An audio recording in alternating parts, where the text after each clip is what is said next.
இன்றைக்கி Wednesday holiday plan பண்ணேன். இன்றைக்கி கேக்டஸ்க்கெல்லாம் வாட்டர் போர் பண்ணணும் அப்படின்னு சொல்லி பிளான் பண்ணிகிட்டு இருக்கும்போது சடனாக ஒரு 12 அப்படியே மேகமெல்லாம் அப்படியே கருப்பாச்சு. பார்த்திங்கன்னா அவ்வளோ பெரிய மழைங்க. 12 ஸ்டார்ட் ஆன மழை வந்து 2 வரைக்கும் கண்டினியூஸாக இன்றைக்கி வந்து ரெயின். அப்படியே சான்ஸே இல்லைனா கிரவுண்ட் ஃப்ளோரு ஃபஸ்ட் ஃப்ளோர்லாம் தண்ணி ஊற்றணுமே அப்படின்னு சொல்லி கவலையோடு இருந்தேன். பார்த்திங்கன்னா ஃபுல்லாக எல்லா கேக்டஸும் நல்லா சைடில் இருக்கிறது, செகண்ட் ஃப்ளோர் ஷெட்டில் இருக்கிறது எல்லாமே ட்ரிஸ்லிங்கில் சூப்பராக வெட்டாயிடுச்சுங்க. அப்போ மழை வரும்போதே செகண்ட் ஃப்ளோருக்கும் அப்படியே அந்த ரெயின் வாட்டரை எடுத்து எல்லா cactus, indoor plants, succulent, lycopodium, staghorn fern, hanging எல்லாத்துக்கும் மழை கொடுத்தாச்சு. எந்தெந்த பிளான்ஸ்லாம் மழையில் நனைய வைக்கணுமோ அதெல்லாம் வெளியில் எடுத்து வச்சு மணி பிளான்ட் அப்படியே க்ளீன் பாத் கொடுத்த மாதிரி ஆயிடுச்சுங்க. 2 வீக்ஸ்க்கு எந்த ஒரு ப்ராப்ளம் இல்லை.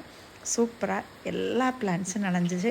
இன்றைக்கி லீவ் எடுத்தது அவ்வளோ யூஸ்ஃபுல்லாக இருந்ததுங்க. சூப்பராக இருந்தது. இந்த மழையில் அப்படியே நனைஞ்சிக்கிட்டே எல்லா ஒர்க்கும் பண்ணது இன்றைக்கி ரொம்ப ரொம்ப ஹாப்பியாக இருந்தது.